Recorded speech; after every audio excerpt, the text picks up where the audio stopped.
Zian, Zian, Zian, Chapter 66, Zian, Zian, Zian, BRI smiled, while looking straight ahead at the ongoing performance. Theodore is strong, much stronger than you. I gulped. Really? Should I drop you, Zian? No. You'll be fine. As long as you take control of that sword. Take control? Yes, if you let it push you around like that again, its violent nature may consume you. I felt my stomach churn as I looked over at my sword. Sizdan, so that was real? I really killed him in cold blood. I paused and looked at the ground, then back up to Bree. Reality is slowly setting in. What did you do to me? What did you put in that sword? What's going on here? Bree grinned and finally turned to look me in the eyes. It was the element stone that you brought me. I didn't do anything. Whatever monster that stone came from has a wild spirit that remains even after death. If you want to continue using your blade, you'll have to tame the beast. Or it will tame you. The sword glowed a faint red color in the corner of the room, then returned back to black. I stared forward at the beautiful women performing in the ring to try and calm my mind. By the way, you don't have to fight again. Our agreement is complete. It's your choice to decide if you'd like to continue. Either way, take these. Bri handed me an HP and MP potion. I didn't really need them, but chugged both just for the sake of it. She's right. Our agreement is complete. I could walk out of here right now and never see anyone in this underground hellhole again. I nervously looked back at my sword, then remembered the exact moment I killed that innocent man. My heart pounded and my stomach churned. The mixture of frustration, anger, and anxiety became overwhelming. I began to sweat and fidget, overthinking everything. There's only one thing that puts my mind at ease in situations like this.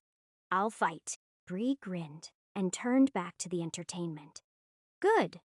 We watched the show in silence as my anxiety grew. It felt like there were eyes gazing at me from the back of the room where my sword lay. It wasn't even glowing or emanating any energy. I think it's just pure paranoia at this point. Finally, I heard the announcer's voice chime in as the dancers left the arena. I hope you all enjoyed the show now. It's almost time for our main event. Let's have our fighters come forward. The brawl will begin in under Wolfenjong Utes. I looked at Bree and she nodded slowly. Best of luck out there. I looked her in the eyes before putting on the black and red demon's mask, then turned around and grabbed my sword. I swung the door open and left without saying a word. Again, as I walked through the crowd, everyone parted all around me. No one wanted to get close. People grinned in awe, others scowled in disgust. It seems to be a mixed crowd. I made it to the cage and the same worker from before let me in. I stood alone in the middle of the ring with all eyes on me. I could hear the crowd's mixed reviews all around me. Boo-hoo! He's really fighting again already? Theodore will destroy him. I think the Flame Emperor could be our new champ. I like this guy's style. Kill or be killed, no questions asked. Murderer, how can you stand up there with such a lack of honor? Take off the mask. This will be the fight of the year. I'm betting on the new kid. My money's on Theo all the way? You're crazy. Get it started. I want to see this brawl already. Enough waiting. I had to just start blocking them all out. The more I try and listen, the more anxious I become. With a deep breath in and out, I raised my sword up in the air and ignited it into a burst of flames. I stared deep into the jets and black flaming sword and yelled, "This is my fight, all right. I'm your wielder. You must obey me." The crowd went silent, and the blade stayed black. There was not even a hint of a response from the sword, and I just looked like an idiot in front of the crowd. They all started to murmur again. Seconds later, the announcer spoke up while I still held my flaming blade high in the air. "Thank you for the intro. With that, our main event is about to begin. We'll get started with the man in the ring. You all know him well, the winner of our previous match coming in at Arsha years old, Ibai and weighing Bashisitsenka. He holds an overall fight record in the Rumble Dome of you win, losses, and lean ties. Please welcome back, the Flame Emperor." About half of the crowd cheered and clapped, but it was nothing like my last introduction.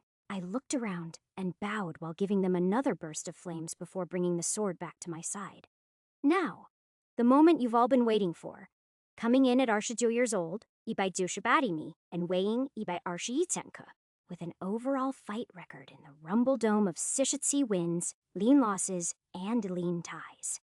Please welcome our Yue Wushi reigning champion, Theodore the Destroyer, Thud-dud, Thud-dud-duff-duffet.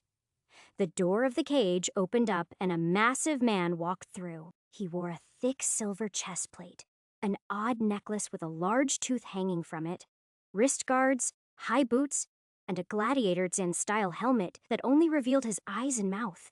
The champion carried a tall rectangular shield and a massive metal club almost as tall as me. He had tan skin that almost looked orange, and muscles bulged out from every possible place they could. His steps shook the ground as he towered over me. The crowd went crazy. As the cage door shut, the room exploded into cheers and yells. They threw their shirts and hats in the air as they chanted in unison, "Theodore! Theodore! Theodore! Theodore!" I gripped my sword and stared at the menacing beast of a man. I used Inspect. LVRRReen, level RReen. And he's the champ. How is this possible? I curiously looked him up and down, then remembered I picked up a new skill from my previous fight. I wonder what it'll show me. Appraisal Su active items. Steel helmet. Zayobai defense. Steel chest plate. Zheng Yibite defense. Minotaur's wrist guards. Zheng Yibite Tishiwu defense. Steel boots. Zheng Yibai Wushi speed. Dragon tooth pendants. Zabai Venja censure. Mental strength. Large steel shield. Za Arbai defense. Steel club. Za Senbai strength active skills. I raised an eyebrow and grinned. This is a neat new skill I picked up. He's a level R Artin, and his gear seems pretty standard. Just by looking at him, his defense and strength are most likely the strong points. Compared to my own base stats and gear, I don't think we're that far off. How can he be the undefeated champion of this division with such average gear and not even a max level? I wonder what those question marks under the active skills section are. The announcer's voice began to ring in my ears. I shook myself out of deep thought and gritted my teeth to stare down at my new opponent across from me. Everybody knows the rules. There's no time limit in the ring. All tricks, magic items, and abilities are allowed. The winner will be decided by knockout, forfeit, or death. As seen in our last match, anything goes. A forfeit places you in your opponent's mercy. We will begin at the sound of the bell. Theodore stomped his feet and pointed the metal club at me. "You're dead meat." I grinned and pointed my sword back at him while letting the flames burn bright. "I could say the same thing about you," he smirked. Fighting Theodore charged forward at me with incredible speed. It's comparable to my own. I reacted on instinct and twisted my body to the right, barely dodging his massive club swing past me. I sprinted to the opposite side of the cage and watched the large man plant his leg and turn around to stare at me with bloodshot eyes. He's impressively nimble and quick for his size. He has almost no gear buffing his speed. Are these really just his natural stats? Before I could think, he sprinted at me again with a murderous aura around him. It took me all the strength in my body to dodge to the right side again. His club came centimeters from my head this time. I gulped and held my sword tight as the beast of a man turned to face me again. He smiled wide, and his eyes looked even crazier this time around. They became more bloodshot and focused directly on me. This time, I'll find a way to counter. He came charging towards me with blinding speed. I challenged his attack with my own speed channeling, a large amount of MP into my sword, and preparing to use body hardening to soften the blow of his attack. Sheng-ang. I swung my sword with all my might and twisted my body to curve around his club. I managed to land a small hit on his left shoulder where there was no armor, but it wasn't a deep gash. Is his defense really that high? The moment I landed my attack, he registered this and corrected the swing of his own club. Thudded crack-hud. Theodore landed a hit on me directly in the stomach. I had time to create a layer of crystal body hardening, but somehow it cracked and shattered instantly. The wind was knocked out of me, and my eyes opened wide as I flew across the ring to hit the back cage wall. My world felt like it turned slow Dan motion as the square necklace on my chest exploded into 1,000 pieces. That means his hit did Wu by HP worth of damage minimum, and I even protected myself with body hardening. I checked my status. It read 1065%1050 HP and 1065%990 MP. My extra life is gone already. I got to my feet and burst into flames to see him running at me again. With no time to think, I sprint out of the way with all my might and narrowly miss the high incoming club. Bry was right. He is a lot stronger than me. Possibly faster too. And better defense. But how? Is it his skill? What's going on? Theo ran at me again with the same bloodshot eyes and a grin ear to ear. Come, hurry ye. It's only a matter of time now. He swung his club and lunged forward. He isn't tiring one bit.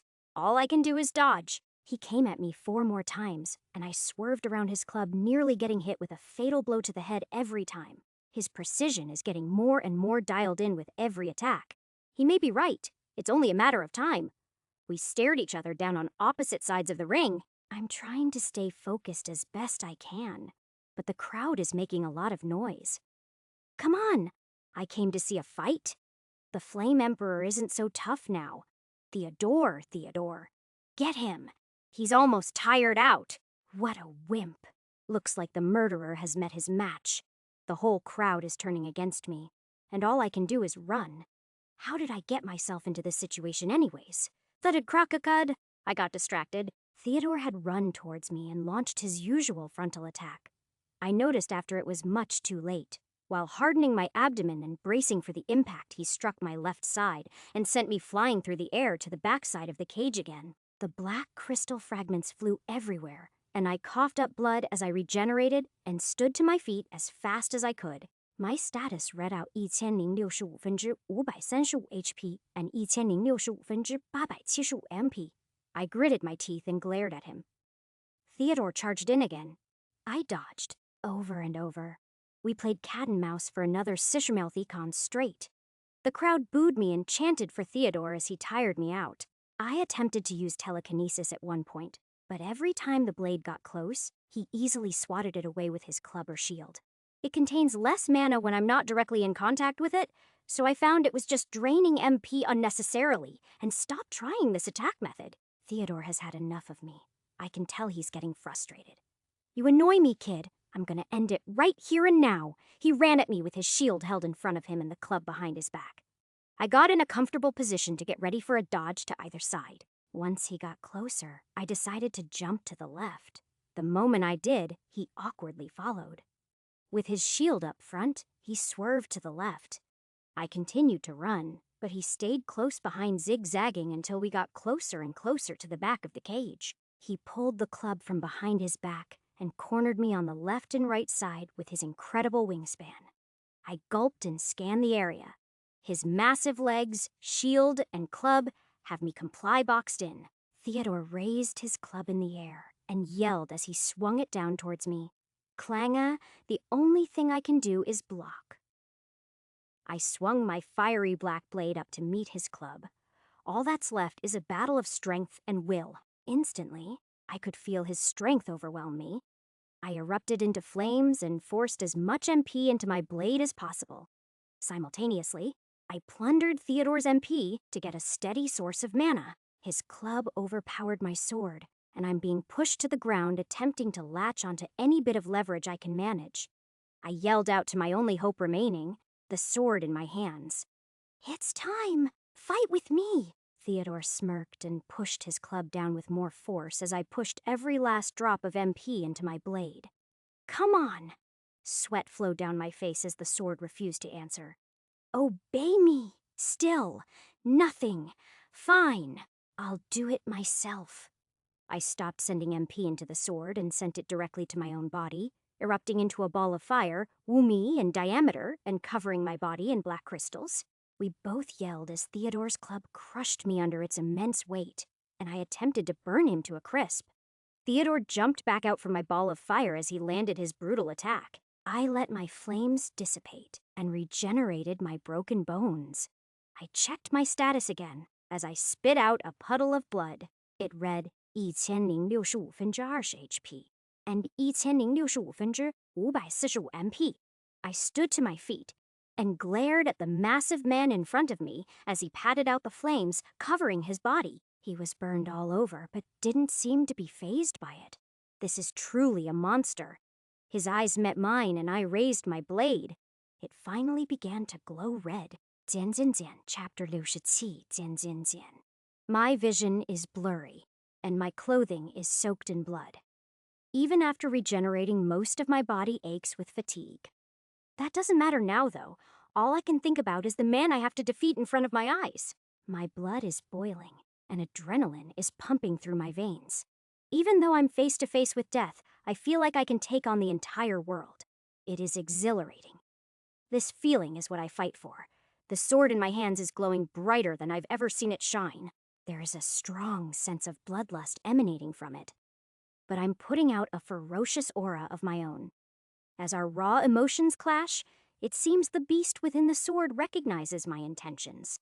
Even in my moment of complete and utter defeat against a superior fighter, I still have the will to face my opponent heads on. We've come to an understanding. Fight to survive. It seems I've gained my sword's respect. Theodore glares at me from across the ring, and we lock eyes. He charges forward as I begin to feed MP into my continuously glowing blade. My opponent has dropped his shield behind him and sprints forward with his club raised to finish me off. One hit, and I'm dead. I grit my teeth and continue feeding every last drop of mana in my body through my hands into the shining weapon clasped between my fingers. The light keeps growing brighter and brighter as our auras clash to become one. My vision almost goes black as I lift my sword to begin a mighty swing. Theodore charges towards me from over 5 meters away. All of the mana leaves my body and is released in one fiery slash. A massive, dark red crescent moon of flames is released from deep within the sword and flies through the air, leaving thick trails of fire magic residue behind. Time slows down as I hear the crowd yell and scream about the heat. Some members in the front rows fall over and run away from the dome.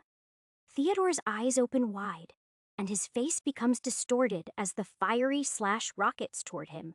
It is all over in a fraction of a second. Shangag, like a knife through butter. The dark flames slice through the entire right side of Theo's chest plate, cutting off his arm, shoulder, and part of his chest. His club clangs as it hits the floor, and he drops to his knees, screaming in agony. The dark crescent of flames slashes through the top of the dome's metal cage with an array of sparks and metal fragments. It continues upward over Arshmi and smashes through the warehouse roof as well. I stumbled around and struggled to stay on my feet as I watched in awe. My vision wavered in and out, and I questioned my own power. This is like nothing I've ever done before. The crowd became silent, then erupted in cheers moments later. I knew he had it in him. The Flame Emperor is our new champ? My money was on him this whole time. Who cares about his morals? We came for a good fight. Flame Emperor. Flame Emperor. I snarled and rolled my eyes as I struggled to stay conscious. This crowd is awful. There is no loyalty and degeneracy. That is what this fight club and gambling ring are all about, I guess. Doing whatever feels good and riding highs. At that same moment, Theodore attempts to stand to his feet. His club had rolled about Laomi away, and now he is trying to inch his way closer to it. I walk towards him with my sword raised in front of me. The gaping hole in the dome above us is dropping shards of halved and melted metal all around as the dark flames burn bright on his mangled body. I stand over Theodore and touch the tip of my blade to his neck. I plunder as much MP as I can to build strength for an attempt at a final attack. His eyes open wide and his face turns white as he desperately reaches for the club by my feet. I give up. I forfeit. My sword begins to glow, and I feel it edging me on to finish the prey in front of me. In my weakened state, it is an appetizing offer. The temptation is killing me. I grit my teeth and shake my head as I pull the blade away from Theodore's throat and raise it in the air while turning my back and walking away to face the crowd. I mutter under my breath, "I'm in charge now," then smirk to myself as I take in the roaring applause of the audience. Seconds later, Theo's yells out from behind me. I don't care anymore. Screw honor. You won't take everything away from me. I turned back around to see Theodore stumbling toward me with his club in his left hand. The crowd booed as he swung at my head. His movements are much slower because of his injuries. I was able to dodge the attack and position myself for a counter. I nodded and closed my eyes while channeling the remainder of his own stolen MP into my sword. With a swift lunge, I stabbed him on his unguarded right side and released my flames deep into the already open wound. We both yelled as I plundered every last bit of his MP and turned it against him. It felt like such overkill, but he has so much excess HP and mana. All I can do is continue to burn him to a crisp until he gives up. The crowd just couldn't get enough. It is a madhouse in here. The entire dome filled with flames, and the audience roared with amusement. I didn't stop until I finally heard the ringing in my head that confirmed it was over. Level up, level up, level up, level up, level up, level up, level up, level up, level up, level up, level up, level up. Shursen levels? Bidan, but how? That is impossible. I looked down at the pile of ash at my feet and saw the familiar floating blue text. Use absorption skill. Conceal yes. No, in a dazed state, I chose yes and fell to my knees as the flames around me began to dissipate. I heard the announcer's voice ring out above my head. What an incredible match! Who would have seen this coming? It looks like we have a new Ui Wuxia champion, everyone. Let's hear it for the Flame Emperor. The crowd roared, and I looked around the arena trying to stay conscious. 2 workers came into the ring and helped me to my feet. I stumbled out and muttered to one of the workers to take me to the VIP area, while vaguely pointing in the direction of the booth I came from. My vision kept going in and out as the crowd parted all around me. Finally, I saw Bree walking toward me with a smile. I'll take him from here, boys.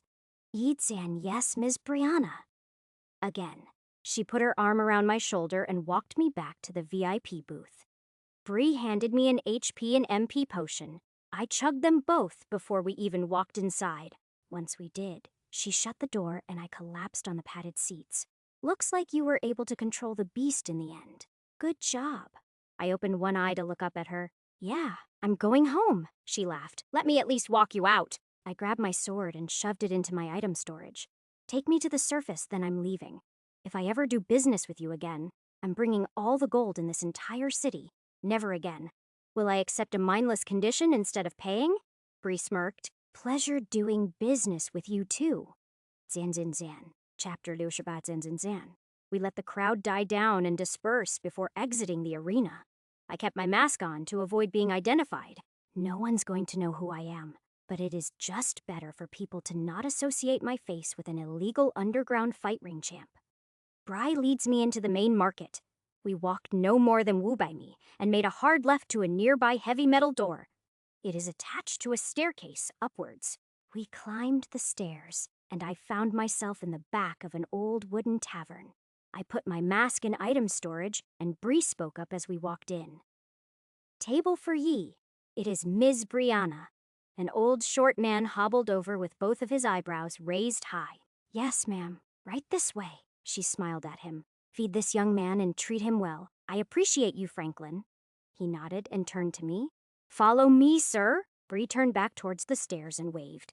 I'll see you again, Jay. You know where to find me if you need anything. Like that, she was gone. I let out a sigh of relief and followed the old man to a table in the back.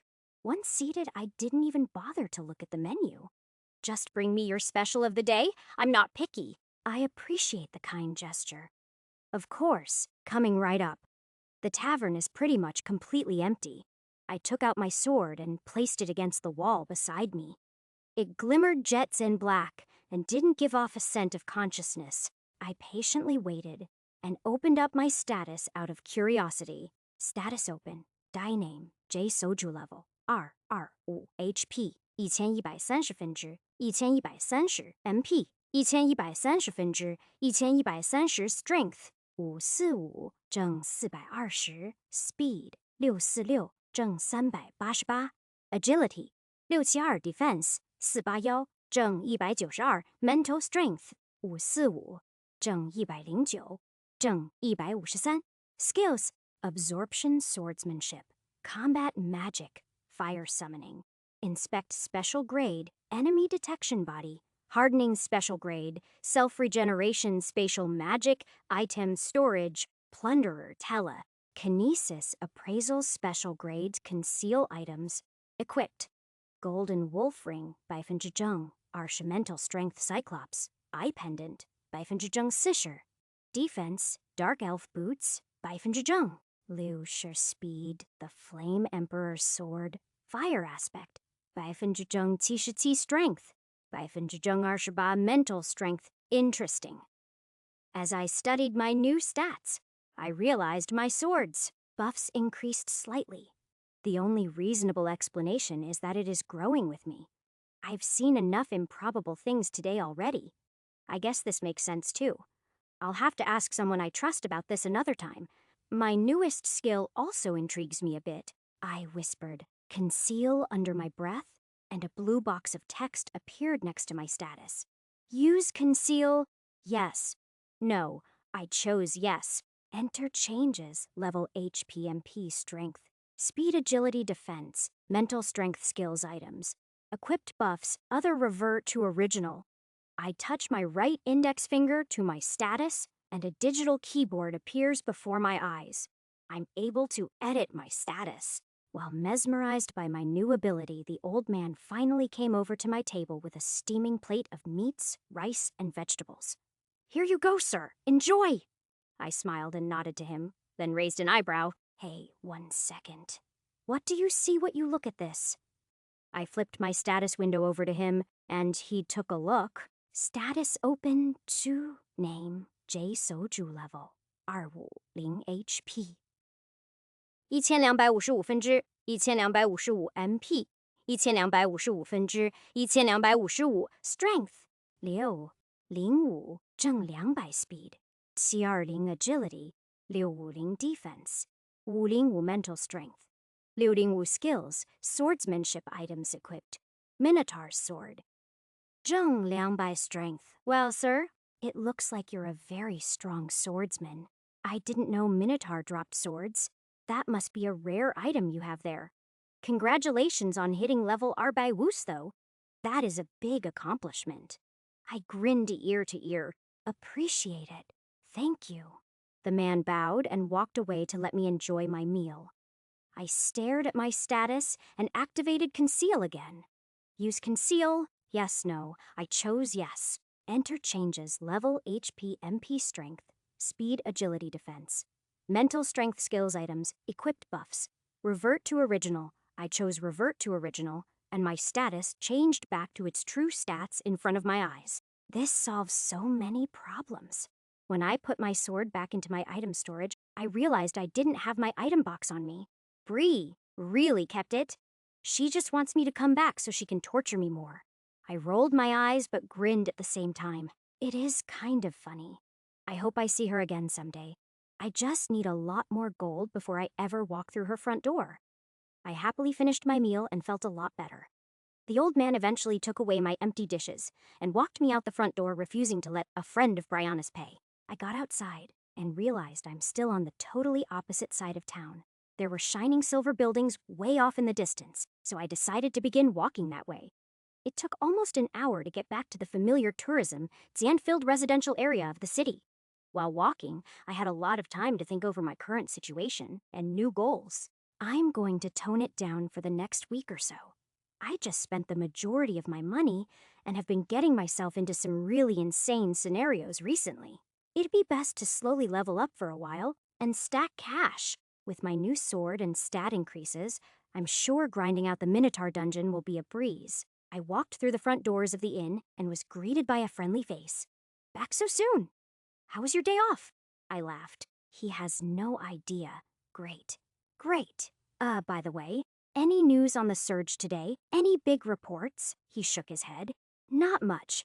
I assume there is still a few mutants, but no major breaks. By tomorrow, the city will be back to normal. Great. I'd like to stay a few more nights if my room will still be available. Could I extend my stay until next Saturday? The innkeeper sifted through a few important documents and then looked up at me. Of course I can arrange that. You still have a few nights that are already paid for ahead of you, but we can make an extension. Would you like to pay now or once our current agreement is over?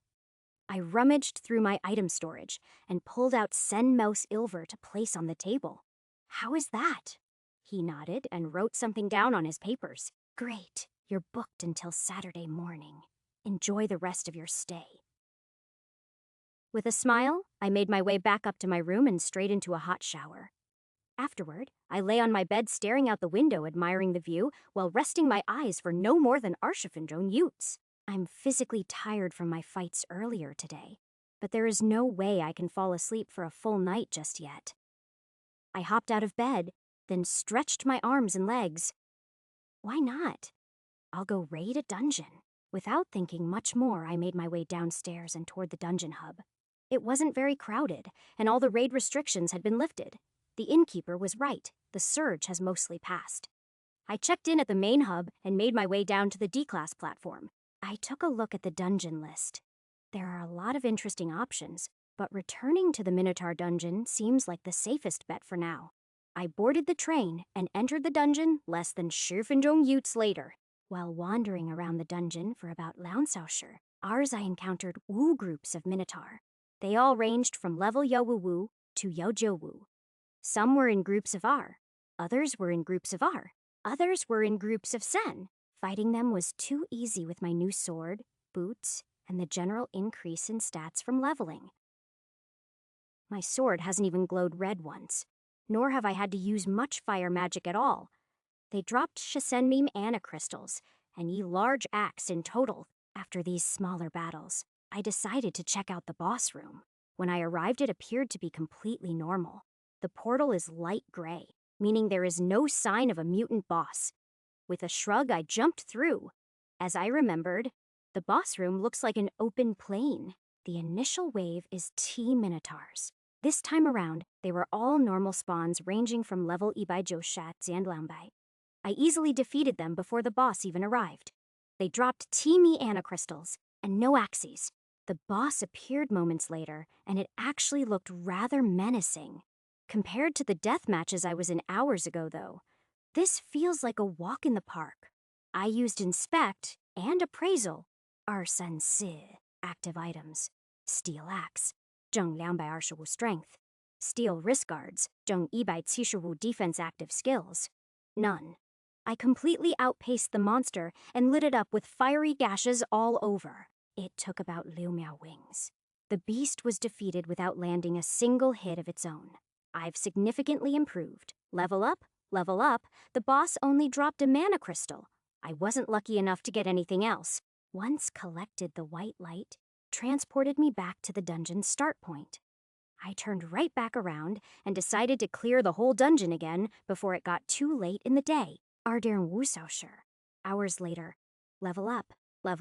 I collected another Shitsimeme Ana crystals and a large steel axe, along with gaining Laomi ore levels. Once I left the dungeon, the sun had already pretty much set, so I headed to the market as quickly as possible to sell my loot to the old merchant. Hey, kid! How'd it go? Were they able to make you a sword out of that horn? Kinda. I ran into a few bumps along the way, but I have a sword to fight with now. Thanks for the help. I grinned and pulled out a massive pile of mana and Sen axes onto the table. The mana scale read out Liu Ten'an by Joshi and Sisimu.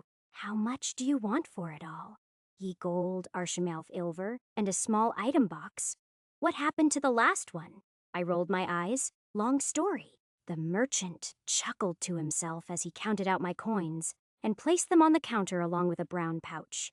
With a nod and a handshake, I was off. I decided to take it pretty easy over the next few days. I enjoyed good food, slept well, and farmed in the Minotaur dungeon for about Liu the Basausher hours a day. Level up, level up, level up, level up, level up, level up, level up, level up. I leveled up Bami ore times, collected Sibai Senshilumeme Ana crystals, and a total of Arshitsi axes. In total, I profited roughly Sherwu gold. The only problem now is my own boredom. It is Friday morning, and I'm standing at the D-Class Dungeon Hub platform staring at the list. I didn't level up at all yesterday from defeating the boss Sid times, and my sword hasn't glowed once since my arena fights. I'll be taking the train back to my hometown tomorrow. The question is, Do I play it safe for one more day? Or check out one of the other high Zan ranked D-class dungeons? Zan Zan Zan, Chapter 69, Zan Zan Zan. Hey, would you look at who it is? I heard a familiar voice behind me and turned my head to see Hudson smiling and waving while walking in my direction. Trailing behind him were Sissausher hunters I'd never seen before. Are these your new recruits? He nodded and looked back. Yup, fresh D-class hunters. It's my job to train them this weekend. Hey, Zen, how's Nessa doing? She's not with you today. Hudson nodded. Nessa hit level Arwulin yesterday. She's doing some special sword training at the guild to make sure she's ready for the test next weekend. Already? How did she level up so fast? I can't get much further in the Minotaur dungeon. Hudson pointed at the list on the wall. Well, the only other 2D class dungeons that have higher levels than the Minotaur are the Giant Ape and Lizardman dungeons. I assume she powered Zan leveled there with another guild member. I took a look at the list. The Giant Ape dungeon seems straightforward enough. It'll be worth checking out today. Okay, thanks. That's exactly what I was looking for. Hey, Zan, tell Nessa. I'll see her at the exams. Of course. Screech. With a wave of goodbye, we each got on different trains and headed off. Minutes later, I arrived. No one else got off at this stop.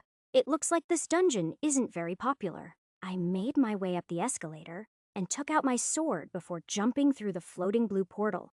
I'm bombarded by a hot and humid environment. The second I enter this dungeon, there are thick trees all around and occasional small clearings that let in the shining artificial sunlight. The ground is covered in lush green plants and a variety of multicolored fruits and flowers. This is a jungle dungeon.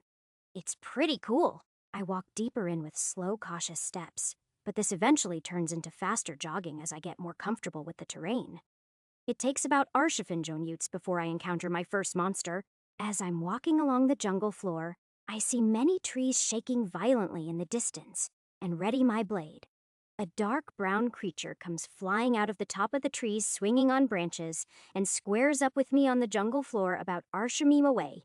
I use Inspect and Appraisal, LV Aryao Sen, active items. Steel Machete, Joan down by Strength, Steel Chestplate, Joan down by Defense active skills, none. It's a giant monkey. The beast stood around semi-tall, and the ground shook after every step it took. The shining silver machete and armor it wore made it look almost human, but the bloodshot eyes and fangs protruding from its mouth told me otherwise. It let out a scream that shook the trees and ran at me. I ignited my blade and ran towards it as well. Within seconds, the ape fell into fiery pieces. I let out a sigh of disappointment and collected the mana crystal it dropped moments later. Hopefully, the boss puts up a fight. It took about Launsausherars, but I made it to the back of the dungeon. While walking, I faced off against Woomior apes. All of them ranged from level Laumbaisha to Laumbayarsher and dropped mana crystals. One of them dropped a machete with Joan Laumbai Maltrenth. I put all the loot in my item storage. The boss room portal is light gray. I jump through without much hesitation. The inside is also a jungle environment, but the outer edges of the room are blocked off by very large, thick trees. It seems there's no wave of apes before the boss. All I hear is one large monster charging toward me in the distance. I use Inspect, Appraisal, and Enemy Detection. Ushimim. LV. Arsidelu Steel Machete. Jonambai Wusha Strength Steel Chestplate. Jonambai Wusha Defense Active Skills. None once it leaps out of the treetops. I can see that this beast looks almost identical to its underlings. It's just closer to Lumi Tall. It let out a roar, and our battle began. Although its defenses were a bit stronger, my speed and boosted strength wildly outclassed this boss. In just Sensausher, the giant ape fell to its knees and collapsed. Level up. Level up. I'm too powerful for these D-class dungeons. I let out another long Zan-winded sigh and collected the large mana crystal that dropped while letting the white light transport me to the dungeon start point. Well, that was a waste of my time. I left and boarded the train to check out the Lizardman dungeon. Apparently, these two are at the top of the list. If this one doesn't impress me, I guess it's hopeless. After a short ride, I made it to the Lizardman portal. I readied my sword and jumped through to find myself in a desert dungeon. The air is dry and the sand is hot. There isn't a single tree in sight. I ventured forth to see what this dungeon had to offer. Unfortunately, I was slapped in the face with reality. My gear and level are just way too strong. I came across TE monsters on my way to the boss room. They were all roughly Ardairn Wumi tall, with green scaly skin, humanoid bodies, and lizard heads. Some held spears and others had swords. Most of them wore some type of armor. They were much more agile than the apes I fought earlier, but not nearly as strong. They ranged from level 215减225. Each battle lasted 1.2小时, its max, and they all dropped mana crystals. I did not level up or get any special drops. Once I arrived and entered the boss room, I fought a much bigger and darker version of the regular lizardman. It stood around Sendian Wumi tall, and its scaly skin was almost black in color. The beast was level Arwu Yell and carried a long silver sword. It did not put up much of a fight against my overpowered stats. Level up, as I collected its mana crystal and transported back to the surface, I checked my status. Status open to name. J Soju level 241 HP 1210分之1210 MP 1210分之1045 Strength 582正448 Speed 694正416 Agility 720 Defense 515正206 Mental Strength 582正116正163 Skills Absorption Swordsmanship Combat Magic Fire Summoning Inspect Special Grade Enemy Detection Body Hardening Special Grade Self-Regeneration Spatial Magic Item Storage Plunderer Telekinesis Appraisal Special Grade Conceal Items Equipped Golden Wolf Ring 100正20 Mental Strength Cyclops Eye Pendant 100正40 Defense Dark Elf Boots 100正60 Speed The Flame Emperor's Sword Fire Aspect 100正77 Strength 100正28 Mental Strength Stumbe Interesting. Even though my level raised significantly since I checked it last, my sword's stats haven't raised at all. I curiously examined my black blade before putting it into item storage and walking out of the dungeon. I've definitely graduated from these D-class dungeons. It's best to just call it a day at this point. I walked to the market and sold my loot for around Wushimel Vilver. After a decent meal, I stopped by a comic store and grabbed a new book I haven't caught up on yet before making my way back to the inn. Once upstairs, I opened to the first page and began to immerse myself in another world. There's not much else to do today, and I'm kind of bummed out about my current dungeon situation. The comic I grabbed today is all about an S-class hero that protects the world from monsters. It's the new volume that I've been waiting on for a few months. Although his position as a hero brings him fame and fortune, he's been doing the same thing every day for years. No monsters or even humans can come anywhere close to his level of power. Most of the chapters involve him daydreaming about fighting stronger monsters and being upset when he snaps back into reality, where his battle has already been won. Although I'm nowhere near the world's strongest, I relate a lot with him today. The hero almost gives up on being a hero because it wasn't entertaining his immediate wants and needs. Eventually, he finds fulfillment and a larger purpose in helping the people around him stay safe and grow to reach their own goals. To be honest, I got a little lost on that last part. The whole craving a stronger opponent was all that stuck in my head.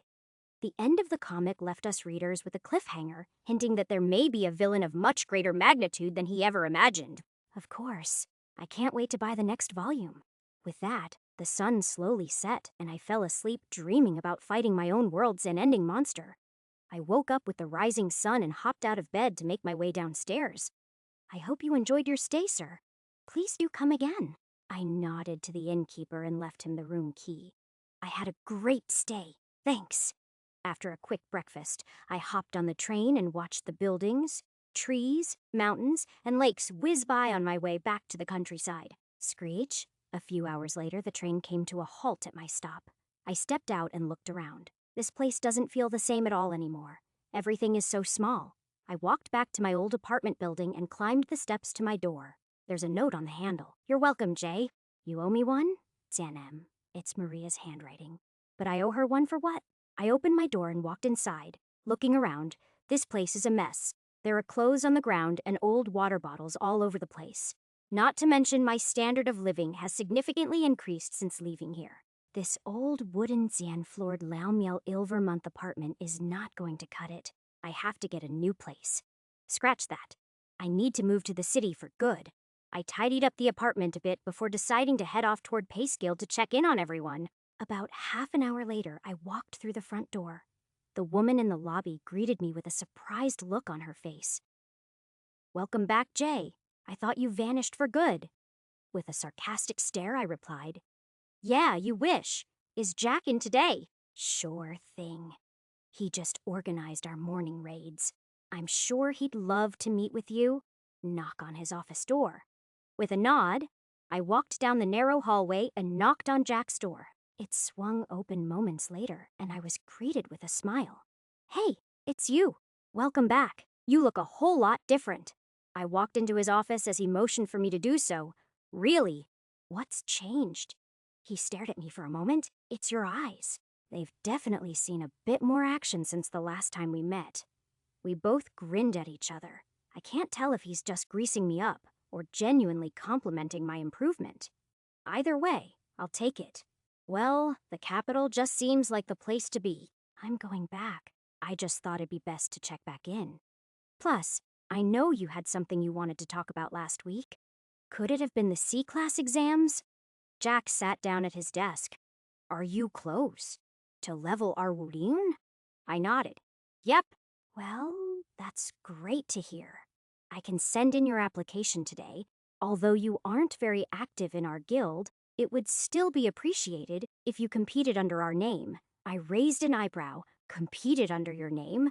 What do you mean?" "Every region holds its own C-class exams separately, but the number of passes is regulated by the country as a whole. Well, it's actually regulated by the Hunters Association, if you want to get into the nitty-gritty details. Every guild from around the region applies with their top D-class hunters over level Arbaiwushin, and they will compete in an event to decide the top of the class. If you don't make the cut the first time around, you can enter again as many times as you'd like. It may take a few tries to achieve the C-class rank, but that's only natural. It doesn't only take raw leveling power to defeat most C-class monsters. This is what they test for in the exam." I nodded slowly. "Interesting. So, if your guild submits a D-class hunter that passes the exam, I assume that raises your prestige a bit." Jack smiled. "Well, yes, of course." I nodded again.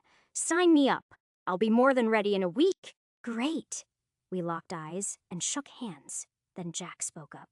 "You know, we've been power leveling and training Maria a lot this week. She became much more motivated after she came back from the city. I doubt she'll make it to the necessary level by next Saturday, but her magic is progressing at an extraordinary rate. You may want to train with her a bit this week." "All right, maybe I will. Are there any high D-class dungeons around here? Ones that are borderline C-class? Or a real C-class that hasn't been rated yet, if that's even a thing? I need something to get my last couple of levels and cure my boredom for the time being." Jack put his hand on his chin and thought for a moment, then rolled his eyes. "You're looking for a dungeon that bends the rules, aren't you?" I grinned, and he nodded in acknowledgement. "Let me contact Ree. I'll have her take you to the High Orc dungeon. You'll like it." Zanzinzan chapter Tshishir Zanzinzan, Zan Shore.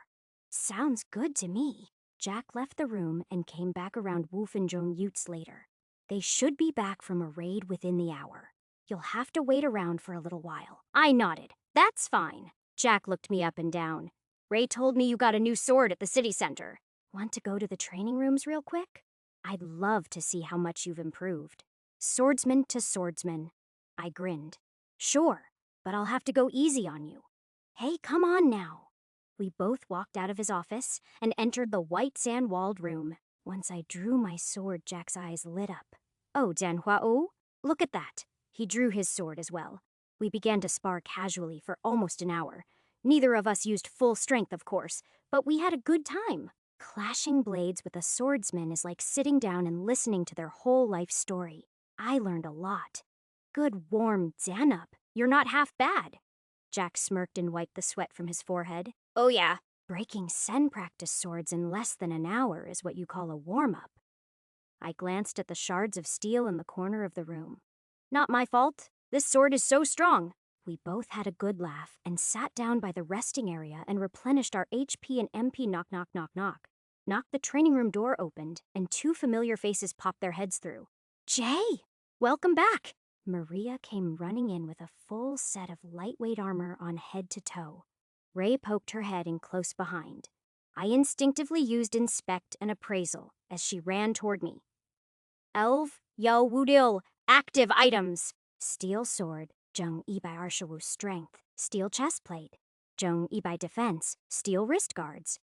Jung Tsishawu defense, steel shin guards. Jung Tsishawu defense, anted boots. Jung Ibai speed, Jung Ibai agility.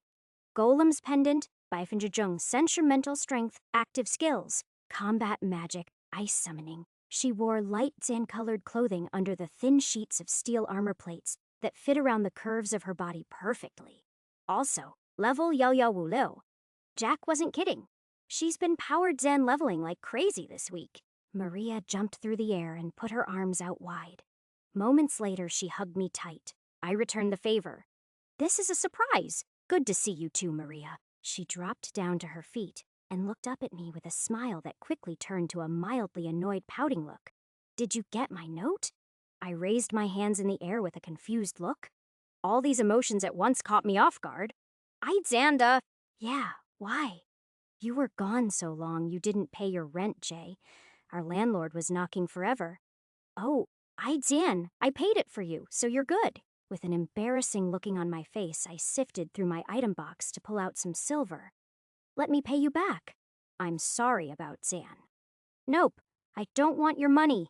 Take me hunting with you today. She looked straight at me and smiled with her deep blue eyes piercing my soul. I didn't have time to answer before Ray I interrupted. Hey, I'm not so sure you're ready for the dungeon we're about to go to. I didn't know you actually wanted to come with us. I thought you were just welcoming Jay back home. She pouted again. You guys always treat me like a little kid. I'm really strong now, you know. Rhea looked at Jack and he just nodded. You'll be fine, just don't dive too deep. I'll give the green flag to all three of you. Just be careful. Rhea nodded. I looked back down at Maria. Well, looks like it's a yes from me too. I guess I do owe you one. She nodded and grinned. I turned to Jack and shook his hand. He spoke up. Had a great time sparring with you, Jay. Glad you're back. I'll have that application sent in today. Appreciate it. Maria Ray and I walked out of the training room and through the guild's back doors moments later. Ray spoke up. It's about Sishifindun Utes of walking from here. This dungeon is kinda way off the radar. Maria and I nodded, then followed close behind. We caught each other up on important info and how our dungeon diving had gone the past week. Maria basically doubled in level. She's been exclusively training with Riai in low, mid, and even high Zan level D-class dungeons around here. The guild supplied her with this gear because she's been progressing so quickly. Maria has to work on battle technique more than anything else. Her magic power is off the charts. I'm looking forward to seeing how she fights now. I asked Riai why she doesn't dive into any C-class dungeons. The answer honestly surprised me. Apparently, they're too dangerous. Hudson said the same thing in the capital, though. I guess there must be something to that. She just gets paid a monthly salary to train the newbies here. A simple life, can't knock her for it. Also, one of the wildest things Riai told me, the guildmaster is Jack's dad. He is usually out traveling or on business. That's why a D class is running the place and giving orders. Everything makes so much more sense now.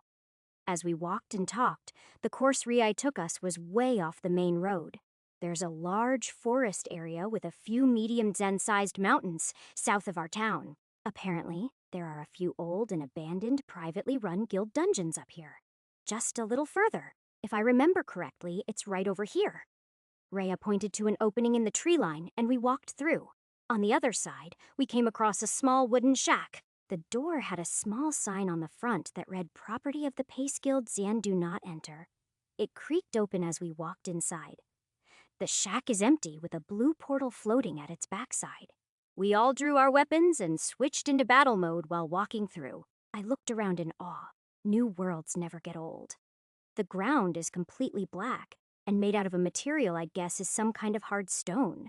The terrain is completely flat, but there are occasional odd-zen-looking black trees and mounds of rocks, every shimi or so. It feels like a desert, but the coloring is very off and there's no sand at all.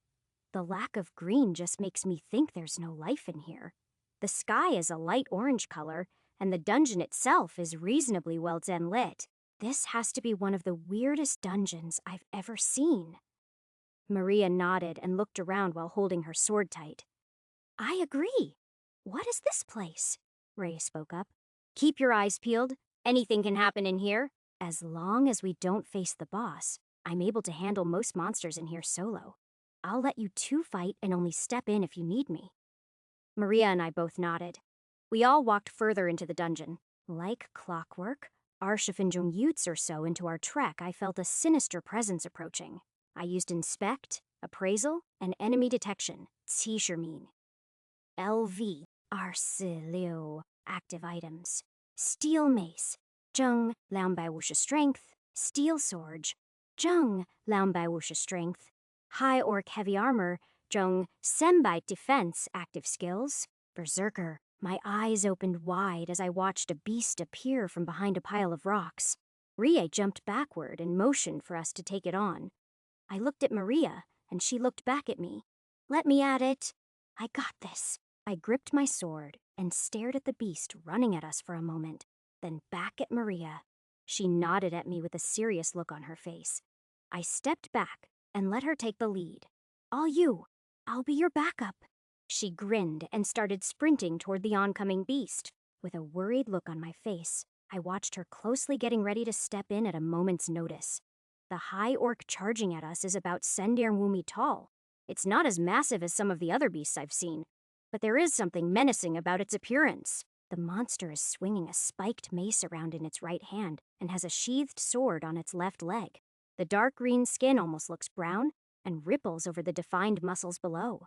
The high orc is basically wearing a full set of armor covering its arms, legs, and most vital areas. The way it's scanning the terrain and swinging its weapon rhythmically gives me the impression that this is a fairly intelligent monster. Maria glowed bright blue as she approached the sophisticated beast. It let out a roar, and she screamed back at it while covering her sword in a thick layer of ice.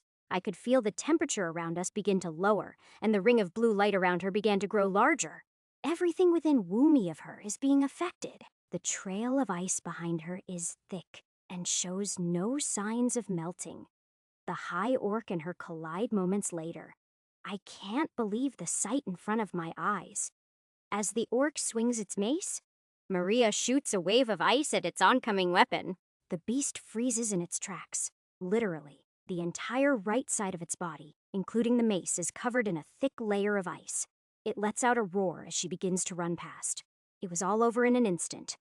Maria circles back and releases another wave of ice across the left side of its body. The high orc is frozen solid from head to toe. This beast is completely immobilized. I can't believe my eyes. She just took down a monster Yalanin levels greater than her, like it was nothing. Maria looks back at me with a grin. Then I hear a cracking sound. The pristine white statue of ice begins to splinter and break. A dark red light starts to seep through the cracks, glowing brighter and brighter from within. Jian jian jian. Chapter 71 jian jian jian ji crack crack. The high orc roared as it broke free from its ice prison. The dark red aura around its body gave off an immense power that definitely was not present before. I looked back to see Rie standing close behind us with her arms crossed. Maria had turned back to the beast, looking ready to attack again. Her base magic stats are naturally boosted about RX that of an average person. But I can't help wanting to jump in and help her. She yelled the moment I took a step toward her. I got this! Trust me, Jay! I gritted my teeth and stared at the beast in front of us. Fine. I'm right behind you, though. She nodded and began to glow bright blue. The high orc charges at Maria and she does the same. It swings the massive mace over its head in a fit of rage. The second before impact, Maria created a thick wall of ice in front of her and sprints off to the left. While continuing to glow red, the monster breaks straight through the wall without much resistance. Ice chunks fly everywhere, and the battlefield is temporarily covered in a veil of small ice fragments that look almost like snow. Shinging. I hear the distinct sound of a blade hitting flesh and see Maria fly out from the dissipating cloud of snow. The monster roars and I see a large chunk of ice stuck in its back in the shape of a sword slashed dripping blood. Maria took out an MP potion from her item box and drank it while squaring up with the beast again. I released the grip on my sword slightly. I guess you have this under control. She grinned and ran at the monster again. It fell for the same trick. After smashing through Maria's wall of ice, it creates a blind spot for her to attack. The beast is clearly stronger, faster, and has much higher defenses. Tricking it into making optimal conditions for a surprise magic attack is the only way Maria could win. It seems like she has fought opponents like this in the past. I looked over to Riai, and she smiled, admiring her young protege at work. I watch in disbelief. Earlier, I saw the skill Berserker when I used appraisal. This commonly refers to an increase in strength and endurance. It seems to be the case, but I'll just have to test my theory when I get to face one of these high orcs myself. Maria continues to create massive ice walls, and the monster keeps destroying them.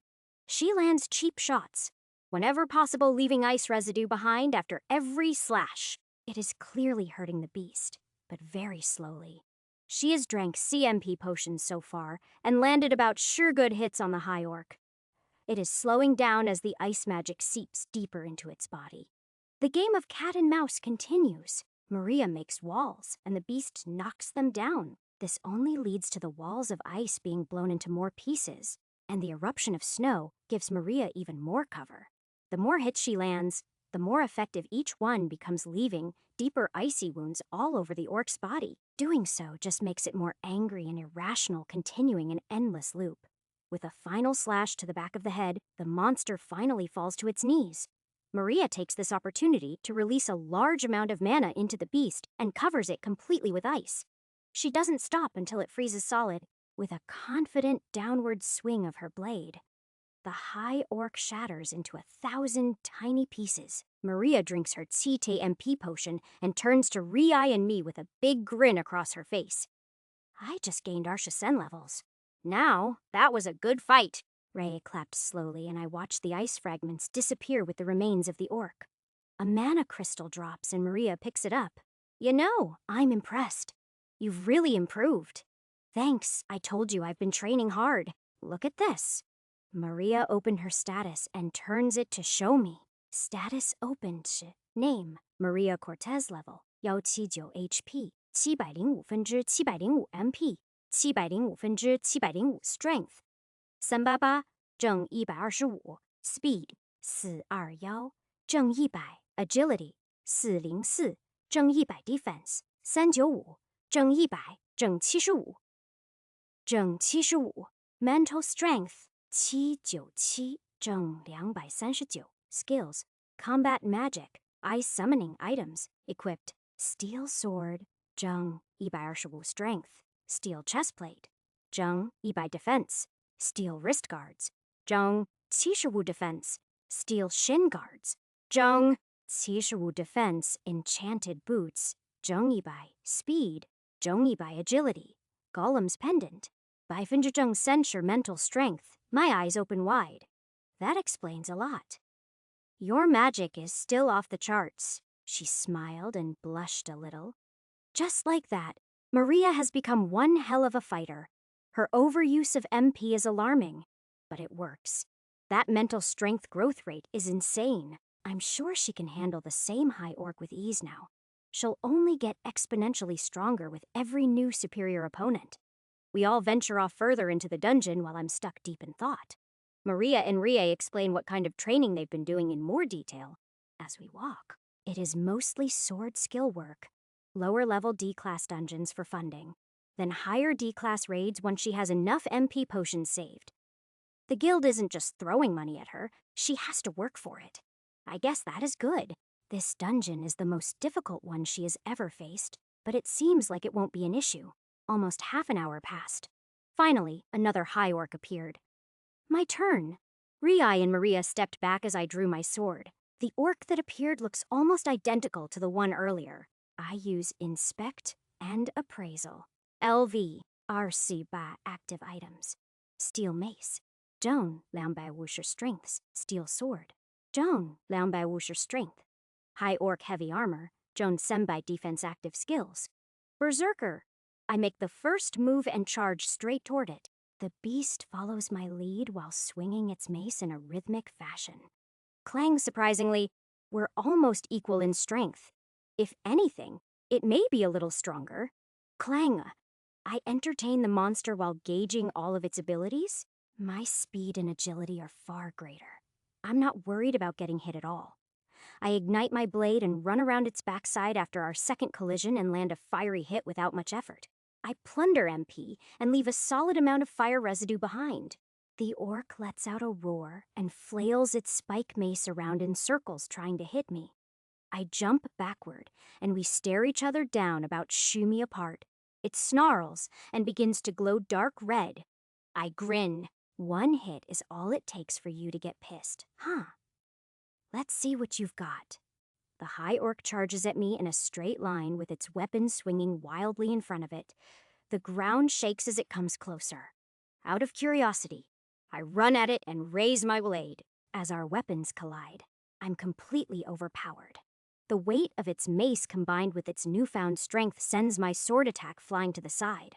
I quickly regen position myself and jump out of the way, following the momentum of my blocked sword. As I stare down the beast again, I wonder to myself with my body hardening, how well could I take a hit in its strengthened form? Maria and Rai are right behind me, watching with their eyes wide open. Realizing this, it is probably better if I just end this quickly and leave the fun stuff for later. While circling back behind the orc, I ignite my full body into a ball of fire. I plant my right leg and jump toward the monster's back as it attempts to turn as well. I land another deep fiery slash across its back, and the monster lets out an angry roar. To my surprise, the gash is much deeper than my last. Its defenses haven't gone up at all in this fit of rage. If anything, they've lowered. A few moments later, our battle was over. I ran circles around the monster and cut it down to a pile of ash with Semi-Or hits. My sword didn't glow once. Level up. Use absorption skill. Berserker. Yes. No. I choose yes and stare down at the burning corpse by my feet. Maria comes running toward me. Wow! You got a lot stronger too! I knew it. I turn and smile. Rai follows close behind. Both of you handled these high orcs pretty well. Looks like I won't have to step in at all today. I nod. Do they ever use their swords? Rai crossed her arms and nodded while motioning for us to follow. Yes, some will as we get closer to the boss room. They'll use more than just that sword. I collected the mana crystal at my feet and looked out into the vast orange sky. Interesting. Maybe I'll actually get a serious fight today. Rai chuckled and started to walk deeper into the dungeon. Maria and I followed. Zan, chapter Cisharar. Zan, we walked for another Arshafanjong Utis or so. The terrain changed a little bit. There are much fewer rocks, less trees, and the ground feels a lot harder. It just seems like there's unlimited flat ground surrounding us in all directions. It's a bit eerie. Finally, a new monster appears up in the distance. Riai steps back. Both of you should take this one on. High orcs this deep in the dungeon can be stronger than the ones you just faced. Maria and I acknowledged her. We nod at each other, then ready ourselves for the approaching beast. It lets out a roar. I use Inspect and Appraisal. Wu Qi, active items. Steel Mace. Zheng Lianbai Wushi Strength. Steel Sword. Zheng Lianbai Wushi Strength. High Orc Heavy Armor. Zheng Senbai Defense, active skills. Berserker's swordsmanship's interesting. It looks exactly the same as any other orc we faced charging toward us swinging its mace. This one has a swordsmanship skill? I wonder how differently it'll fight. Jay, I'll distract it. Then we'll both attack. Maria sprinted forward before I could get a word in. I followed close behind, avoiding the path of ice magic she leaves behind in her tracks. She began to form a massive wall of ice in front of her while I veer off to the right side. Moments later, the beast falls for her trap and shoots thousands of ice fragments into the sky, making a cloud of snow. I use enemy detection and ignite my blade while diving into the heavy snow cover. Shinging both of us fly out from either side of the snow cloud. I leave a fiery gash across the orc's chest, while she leaves shards of ice deep in the monster's back. The snow dissipates, and it lets out an ear-piercing roar. The mace flies out of its hand, and the beast begins to glow dark red. Maria and I grin at each other while admiring our dual attack's damage. The high orc reaches for its sword and glares at both of us. Maria runs forward and glows bright blue. I follow and veer off to the right again. As she creates an ice wall, I see a shift in the monster's eyes. This will be different. I change my trajectory and watch the events unfold. Shengang. The high orc slices the ice wall in two with ease. It narrowly misses Maria as she dodges to the left. Her eyes open wide with fear. I ignite my sword with flames and run toward the beast as fast as I can. The sudden change in temperature as my flames burn bright catches its attention. Over here, tough guy. It grunts and turns to face me, then charges. Klanga, I'm met with the overwhelming force of a much stronger opponent's blade. This time, I didn't have much time to dodge. I'm more focused on distracting it from Maria. The monster follows through and pushes my sword back effortlessly, throwing me to the ground and landing a deep gash across my abdomen. I reflexively burst into a ball of flames and the beast shrieks while stepping back. I quickly regenerated the best I can to stop the bleeding and dart away. My status reads 1215分之655 HP and 1215分之1040 MP. I look around to see Riai still just standing by with her arms crossed, and Maria getting to her feet glowing bright blue Arshimi behind the orc. I grin. Looks like I'll get to test this out sooner than I thought. Maria and I lock eyes and both start running toward the beast from both directions. Resilient. Even after being totally overpowered, she's able to face off against this monster seconds later without hesitating. I like what I'm seeing. The high orc lets out a roar and focuses its attention on me, then begins to charge. I erupt into a massive ball of flames and follow its lead. With a thick wall of fire surrounding me on every side, I decide it will mask my next move perfectly. Berserker! The flames around me seem to burn darker as I activate my new skill. Power and intense energy surge through my body. It feels like I just took Schurmouse hots of adrenaline mixed with Hudson's strength buff. I feel incredible. I let out a yell and charge forward covered in a veil of dark flames. All I can see is the enemy in front of me. I have laser focus and feel like a killing machine. The closer I get to the beast, the more tunneled my vision becomes. I jump through the air to let out an attack. Flames trail behind me as I travel faster than ever before. My blade flashes red for a moment as it slices through the high orc's neck like butter. Shing, fa dan, level up. I fly past the beast and land behind it. My flames die down and I deactivate my berserker skill. It's all over so quickly, maybe that was overkill. Well, whatever, that was rush. I turn around to admire my work. The headless high orc's body still stands upright, with its entire lower body frozen solid. I see Maria shoo me away breathing heavily and drinking an MP potion. She locks eyes with me and smiles. Shiyimi ore levels. Ray walks over as well. You two work well together. I wasn't expecting it to go that well. I turned to her. Thanks, I think. She laughed. The monster's body disappears and drops a large mana crystal along with a large steel sword. I pick up the sword and use appraisal with 2 blades in hand. Active items. High Orc Sword. 正250 Strength. The Flame Emperor's Sword Fire Aspect. 77Strength. 29. Mental Strength. It looks like my sword's tent. Ats have been raised again. The mental strength went from 28to 29. Seems like it only levels up with me when it glows. Interesting. I hand Maria the orc sword and grab the mana crystal off the ground. Hey, try this one on for size. She takes the blade and swings it around. Looks like you can handle a heavy blade now, huh? Maria looks up. Maybe. This strength boost makes it a lot easier to swing. I haven't ever felt a sword like this. She keeps swinging it around aimlessly with a grin ear to ear. Rhea chimes in. Well, any further and we'll get pretty close to the boss room. I'm not sure if it's a good idea to challenge it today. Maria, how much MP do you have left? 6 more potions. Rhea turns to me. What about you, Jay? Xand, I'm not sure. Enough, though. Okay. Well, I think our best use of time and resources today would be farming around the dungeon start point. 1 or 2 more fights for Maria would be ideal. Then I guess as many as you can handle, Jay. I nod. Fine, makes sense. How tough is the boss, though? Well, I don't think you should face it alone. It's definitely a C-class monster. A dungeon like this being labeled D-class would not slide in the capital. That's for sure. I smirked to myself.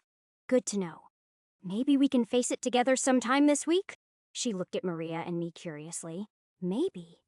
We all turn around and begin to walk back the way we came. Over the next Sissausher hours, we circled around the starting portion of the dungeon. Maria faced off against Lounsausher EA orcs and gained another Arshii levels. She's level Aryoyal now. They both dropped mana crystals, but no weapons. The first fight took Sen MP potions and the second only took R. Her speed of progression is pretty insane. I faced off against Wumi or High Orcs. When fighting solo, I can focus more on utilizing my speed and agility to land easier hits. I gained Wumi or levels. I'm at Ars Sipa now. The orcs all dropped mana, and 1 dropped a mace. I tried to give all my items to Rhi. This is a Gildzan run dungeon, after all. My contract is still valid. She let me keep the mace. Apparently, this amount of mana is more than enough to compensate for today. I happily accepted her offer. We all left the dungeon as the sun began to set. Maria spoke up as we made our way down the mountain back toward town. If I train here a few more days, I could hit level R by Wushin this week too. Rhi and I both turn to each other, then look at her. I reply. Yeah, you're right. I thought I leveled up fast. Your progression is crazy. Like, this has to be some kind of record. Rhi chimes in. Yeah, honestly, it'd be a good idea for both of you to train together this week. As long as you don't face the boss, power leveling here would be the most efficient use of your time. I turn to Maria. I'm down. How about first thing tomorrow morning? She nods. Let's do it. With that, we walk back into town and report to the guild. There happens to be a class going on in a training room with new student recruits. Maria and Rhi both step in to help out. I leave immediately. Helping newbies just isn't my thing. I'm not interested. Food is much higher on my priority list right now. The sun fully sets as I head into town and eat a big meal at a local diner. Next stop, the village market. The streets feel empty compared to the crowded chaos of the capital. As I near the trade area, I hear a familiar voice. Hey, is that Jay?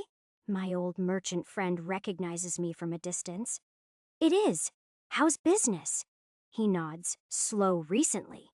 I pull out the giant mace from my item box. Well, how about this? Can I speed things up for you? The old merchant's eyes went wide as he examines the mace. Where'd you get this? Some Gildzan run dungeon around here. Pretty cool, huh? It's incredible. We don't get many items like this around here.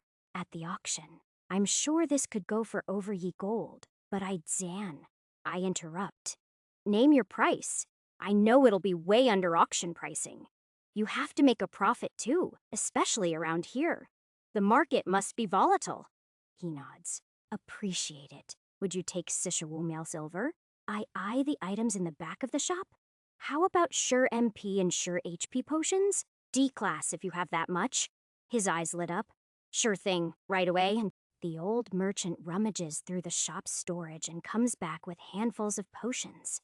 I place them all in my item box and shake the merchant's hand. Pleasure doing business with ya old man. Hope I see you again soon. You too, kid. Thank you. I wave and leave. I could have definitely gotten a much better price, but I just wanted to do a good thing. I don't really need the money anyways. After farming Minotaur all week, I'm pretty loaded. With a smile across my face, I make my way back home. Once inside, I take a hot shower and collapse into bed. It's been a long day. Zan chapter 73 Zan. I wake up after a good night of rest and crawl out of bed. There are birds chirping outside to the rising sun. I get dressed and open my door to be immediately greeted by a familiar face. You ready, Jay? Maria is sitting on the upper ledge of the apartment building stairs, resting the new high orc sword across her shoulders. She's smiling and staring at me with her piercing blue eyes. Well, yeah, I am. Good morning to you too, I guess, she laughs. We walk down the apartment building steps and into town. After grabbing a quick breakfast, we head off to the forest near the south side of town. I strike up some conversation on the way. So, how was that class last night? Any promising new recruits? Maria thinks to herself. I can't tell they were all under level Senshi. It's pretty hard to gauge their potential, but it was fun. So they were all just average. She looks at me with a curious look. Average? Yeah, average. So many hunters in the world just seem to be average, and no one talks about it. It almost demotivates me to progress sometimes. Don't you think it's a bit crazy for Jack or Rei to just sit around in their positions? To not get stronger. So many people just stop getting stronger. Maria grins. So you want to be the strongest too? We lock eyes. The strongest? Hey, I never said that. We aren't superheroes, you know. It's not like we have to save the world. I just want to become the strongest version of myself and face off against the strongest monsters. So sure, in a roundabout way, maybe I do want to become the strongest. What? Whoever kills the most high orcs today is the strongest, okay? Maria blushes, but has a serious look on her face. I grin. Sure, I'll take you on. Loser has to buy dinner. How about that? She nods. You're on. We make our way up the heavily wooded mountain and jump through the portal in the dungeon run shack. While staying within Laungolni or so of the dungeon entrance, we each farmed high orcs for the next Usauscher ours. Every Landsauscher, hours we reported back to the dungeon entrance to check up on each other. Maria faced off against Shicid opponents and gained Senshitsi levels in total. Joe MP potions had to be used, but by the end of the day, she could one Zan shot kill the high orcs with a solid magic attack. They dropped Shisimi Anna crystals, Emi Ace, and Emaus Word. I faced Shaba high orcs, gaining Lu levels in total. They dropped Shalumi Anna crystals, Emi Ace, and Laumaus Words. I used Liun potions. Maria is level Arsiba, and I'm level Arsisti. Add we meet back at the dungeon start point for the third time. Hey, Jay, I think we should face the boss room together. These regular monsters are getting boring. I smirk. You think you're ready for it? She looks at me with an annoyed stare. Do you think you're ready for it? I laugh. I wouldn't mind a challenge. Rei A will kill us if she finds out, though. You know, this is no joke, right? We'll have to work together flawlessly.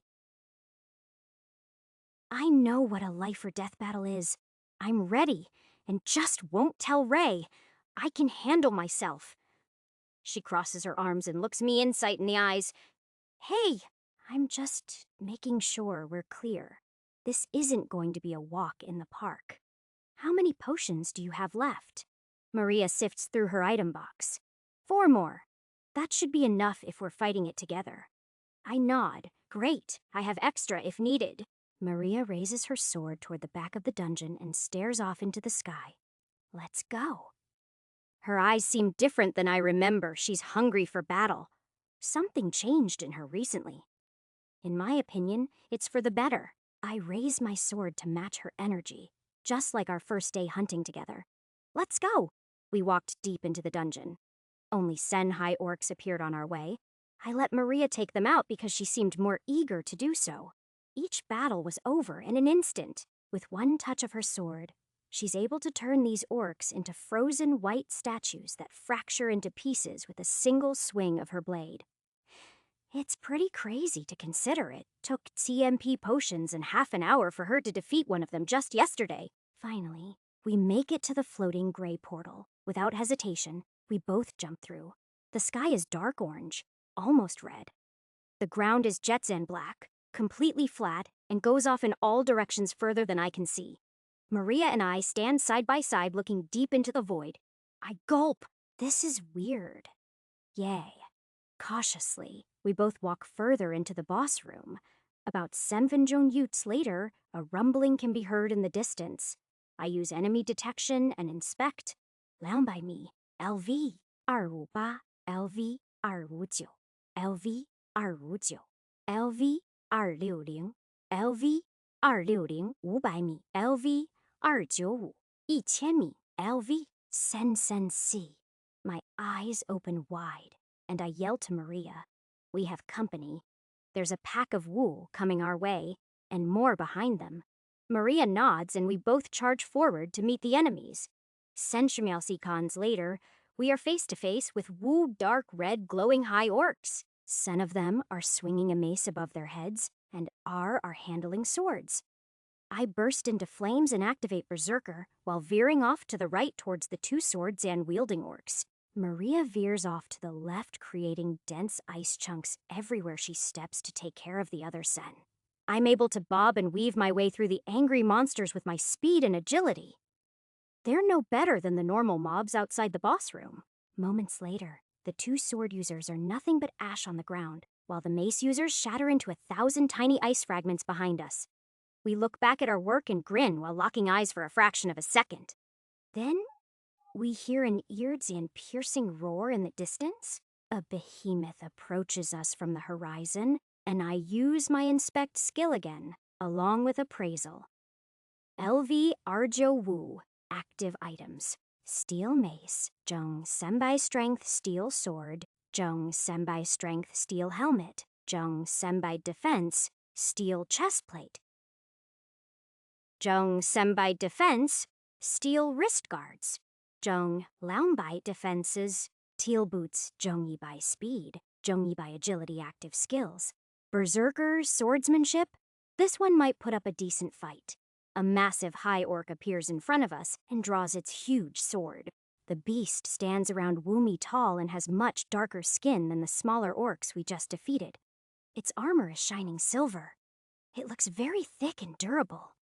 A dark red aura surrounds its body, indicating its berserker is active. Maria and I dart around it, shooting off in opposite directions. She takes the left side, and I take the right. While igniting my flames and activating my own berserker skill, I look down at my sword. Since yesterday it hasn't glowed red one time. It still remains black. The massive monster runs towards us, but it's much more fixated on me after my display of flames. The high orc is less than wushimi away. Maria takes advantage of its hyperfixation and circles around behind it. I ready my sword and wait for her to make a move. Moments later, I hear Maria's battle cry, and a bright blue light glows behind the charging monster. A fast, moving sheet of ice creeps up behind its feet and stops it in its tracks, shooing away from me. I use this time to launch my own attack. I dart in and land a fiery slash across the beast's abdomen, right under the heavy metal chest plate. I plunder some MP and leave as much fire residue behind as possible. It lets out a roar as I quickly jump out of the way of its own oncoming sword. Crack, cuck, crack, cuck. I turn around to see the high orc break free from its ice shoes and begin to charge after me. The gash I felt on its front side is visible, but it doesn't seem to be too hurt from it. Shinging from behind, Maria attacks the monster's backside, leaving her own ice residue. It doesn't slow the orc down, but damage is damage. Can't complain. Maria and I weave around in circles to create some distance between us and the boss. The power level gap is about the same as when Maria faced off against an orc for the first time. It won't be easy, but with enough technique and patience, we can beat this thing sooner or later. I yell to Maria, "Hey, make ice walls. Your strategy from yesterday will work." She looks over to me, wiping sweat off her forehead and drinking an MP potion. "I'll need more mana," I reply. "We have the speed advantage here. Follow me. I'll give you some potions." I turn and run. Maria follows. We run further into the dungeon away from the beast. "Here, take these." I take out a handful of MP potions. It's tea in total. She puts them in her item box. "Thanks. Looks like I'll have to get creative here." "You're right. Ice walls it is." We nod and run back in toward the beast. It keeps charging at us like an angry bull. The games begin. Maria charges at the high orc head Zen on, while I veer off to its right side. She glows bright blue, attracting its attention and making a massive ice barrier. Boom. The strategy still works perfectly, even with a boss like this. I grin and run into the massive cloud of ice and snow, using enemy detection to locate the beast's exact location, shinging. As I leave my fiery gash in its lower back, my eyes open wide as I feel the presence of another enemy way too close for comfort.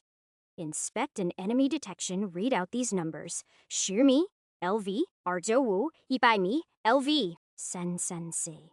I dart away from the beast to see Maria fly out of the ice cloud on the other side. I yell to her, "There's another one!" I scan the area furiously using enemy detection, appraisal, and inspect all at once in every direction. I can't find it. That other presence just vanished. All I can't detect now is the high orc in front of us. The beast roars and charges at Maria again. She looks at me in confusion, then goes back into battle mode to face the murderous behemoth. I shake my head and run at it as well. It must be further than I imagined. Or, well, I'm not sure what I just imagined. Maria creates another ice wall, and we land a dual attack on the high orc again. When we fly out from opposite sides of the ice cloud, the snow dissipates. The orc roars and faces us with its bloodshot eyes. Our slashes are slowly chipping away at its health. But this is definitely going to take a while. It charges, and Maria creates another wall of ice. The beast blows the ice barrier into a million pieces, and I run straight toward it. I activate Inspect and Enemy Detection. My heart skips a beat. Yimi, LV Sen Sensei. My vision goes black. I ignite into flames and activate Body, hardening around all my vital areas. Still, I can't see a thing. I use Appraisal. Active items. High Orc Commander's Sword. Jun Senbai Wusher Strength. High Orc Commander's Armor Set. Joan Wubai Defense. High Orc Commander's Ring. Baifinja Joan Wusher Mental Strength Active Skills. Dungeon Walker Intimidation. What is happening? Zanzanzan. Chapter 74 Zanzanzan. The darkness around me suddenly dissipated. I can see waves of black and purple energy dissolving all around me to reveal the dungeon's orange sky again. I grip my sword tight and keep all of my skills active while staring down the odd sight before me. This is a completely different section of the boss room. I can sense the presence of Maria and the high orc we were just fighting almost by me away now. But how? The moment I spoke out loud, a portal appeared about Shimi in front of me. It's that same black and purple energy form before. I grit my teeth and point my sword at it as an ominous being walks out slowly. It's a humanoid creature holding a long silver sword and wearing lightweight armor that looks very similar to the high orcs. The only issue here is, this thing doesn't look like the beasts in this dungeon at all. How could it be their commander? The monster in front of me is about Ardir Wumi tall with dark brown skin and jets and black tattooed Zan-like markings across its arms and chest. Horns protrude from its forehead on either side about Arshanimi. They shine ruby red and wrap around its skull, pointing backward. The commander looks at me with no emotion on its face. I can see small black pupils glaring at me, but the rest of its eyes are completely white. Suddenly, the monster's pupils shrink, and I feel a wave of invisible energy hit me.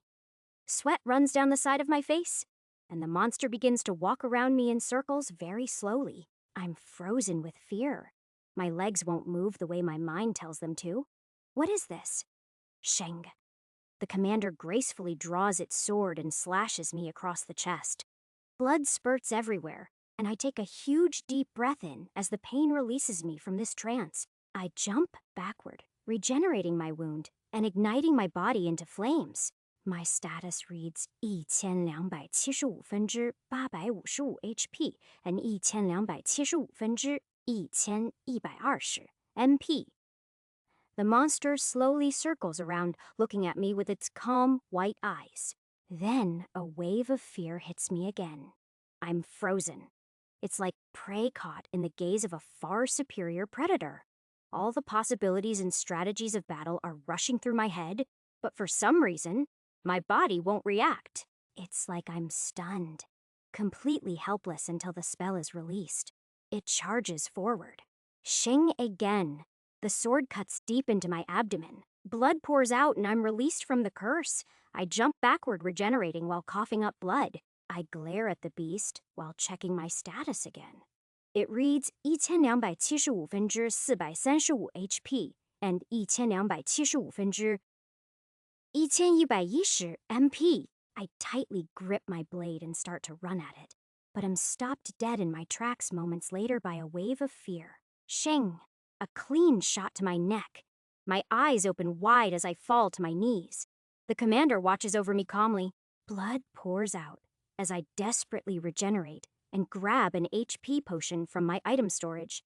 My status reads out 1275分之15 HP and 1275分之1090 MP moments before I chug my healing potion. This must be his skill, intimidation. I stand to my feet just to be hit with another wave. Sheng Gong! Its sword plunges straight through my stomach, and I gasp for breath as blood flows out of my mouth. Again, I jump back and regenerate to the best of my ability. Another wave. Tom Dun Sheng. Another wave. Sheng! I'm trapped in its loop of spells over and over. I struggle to get to my feet while drinking another HP potion. It wants to defeat me mind and body at this point. This is torture. I yell out in pain. Frustration and fear of my own come over me. These feelings aren't forced by its intimidation. This is raw emotion that I haven't felt in a while. I'm facing an opponent, and I have no way to win. My body is becoming weak. There are only so many HP potions and regenerations I can handle. My endurance and fatigue can't withstand being on the brink of death too many more times. I let out a yell as I stare down at the emotionless beast in front of me. I activate Berserker and run at it full force. Then, I'm hit by its intimidation wave once again. Shingen, another slash across the torso, forces me back down to the ground. I jump away the moment I regain mobility and regenerate. I let out another yell and turn Berserker back on. Waves of fear, fatigue, frustration, and anger are all compounded every time I'm hit with intimidation. Sheng! It lands another bloody slash across my chest. I can't even feel the pain anymore. The only thing on my mind is killing this monster, by any means necessary. I don't even bother regenerating. I just need to land a hit for my own sanity. I turn and run after the creature, while glowing dark red covered in flames, and screaming with rage. My blade begins to glow red with me. A devious grin appears across my face as I feel power seep into my veins. My vision tunnels just like it did before, and the dark red aura of my Berserker skill begins to mix with the ego of my sword, erupting into even darker red flames. The commander turns, and I see its pupils shrink. I'm hit with a wave of intimidation, but this time I break through. With a battle cry, I nullify its mental attack and continue charging straight toward it. The commander's face finally changes. The monster's eyes open wide. Then it grins. I jump in the air, swinging my blade directly at the monster's neck. My sword begins to glow brighter and brighter the closer I get. I let out another yell as I swing my sword at its unguarded neck. Shinging. I make contact. The blade hits the commander's neck and I see the glint of red blood. Then dark purple and black swirls of energy form all around us. Whoosh! The commander is gone. My sword slices through the open air. Immediately, I use enemy detection while planting my right foot and turning around. This must be its other skill, Dungeon Walker. It is some kind of movement magic. Another black and purple portal appears shimmy away from me and the commander steps out pointing its sword straight ahead. There's a small scratch on its neck dripping blood. That's all I needed for a boost of spirit. I'm back in this thing. Bring it on. I point my sword at the monster as well, declaring the start of our real match. With my flames burning hot and my sword glowing red, we both charge at each other. Clang wang. Our swords clash and we both grin at each other with malicious intent. Two monsters begin a battle to the death. I jump back and it does the same. We both assessed each other's physical strength and abilities. Our speed and agility is very similar due to my natural boost and boots. Our strength is also very similar as well. That is, it's similar when I'm using Berserker. All that leaves is defense and mental strength.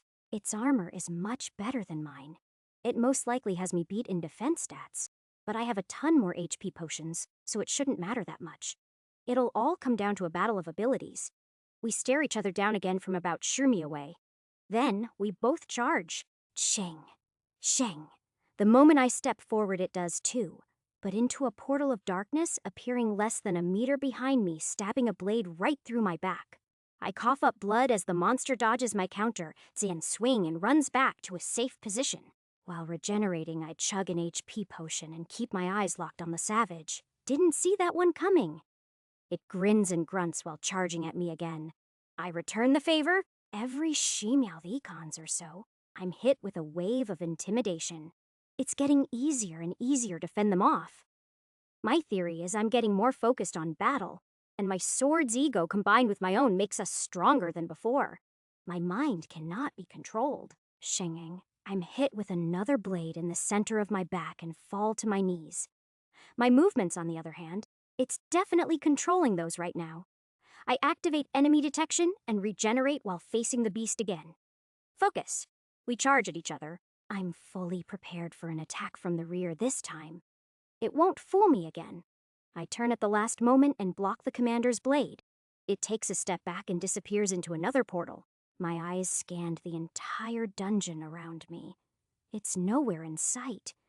Berserker is heightening my senses, and enemy detection is scanning the area constantly for any sign of life. Seconds later, I feel a sharp pain from behind in my lower thigh. It hit me again. The moment I sensed it and turned to counter, it was already too late. I'm milliseconds off. Just a little more speed, and I could have blocked it. I collapsed to the ground. The monster towers over me for a moment while pulling out the blade and jumping backward. I regenerate, drink an MP and HP potion, then stand to my feet. I need to be a little faster. Somehow, again, it disappears into thin air and appears seconds later to slash the back of my legs. It's learning. How to out-Zan think me more and more? Every new attack is hitting non-Zan vital areas. It's just wearing me out. Sometimes I can guess where it will attack and get a lucky block in, but other times it comes out of nowhere and leaves a deep gash. This commander loves to play with its prey. My legs, arms, torso, back, and even feet are getting slashed to pieces. Over and over. It goes on for over Wolfenjohn, Ute straight as I continue to regenerate and attempt to block its attacks. I drink another Sen HP potions and EMP.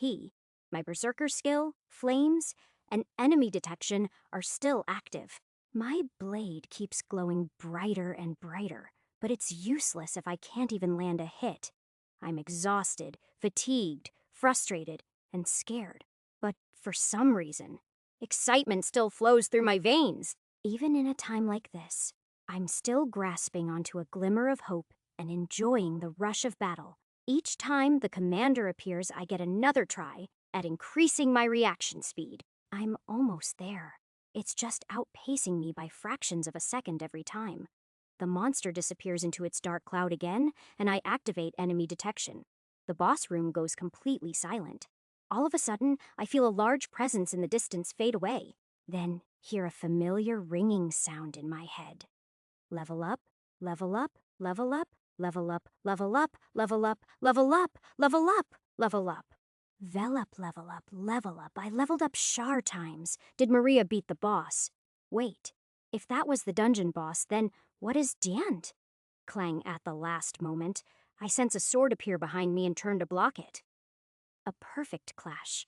I block it on instinct alone this time. I meet the gaze of a surprised commander. It thought that was a surefire hit. I grin. Normal mobs in dungeons don't share XP with all the hunters in a boss room unless an individual does a majority of the damage. The perk of equal XP sharing without damage regulations only applies to the boss itself. That means this commander is definitely not the boss. It shouldn't even be here at all. This is an entity from another dungeon that must have taken control. Should I even call it a High Orc commander anymore? It's more like a demon. Zan Zan chapter. 75 Zan Zan Zan. The demon looks me in the eyes as our swords clash. I grit my teeth and watch the sparks fly. I use Plunderer while releasing a wave of flames through my blade toward the monster.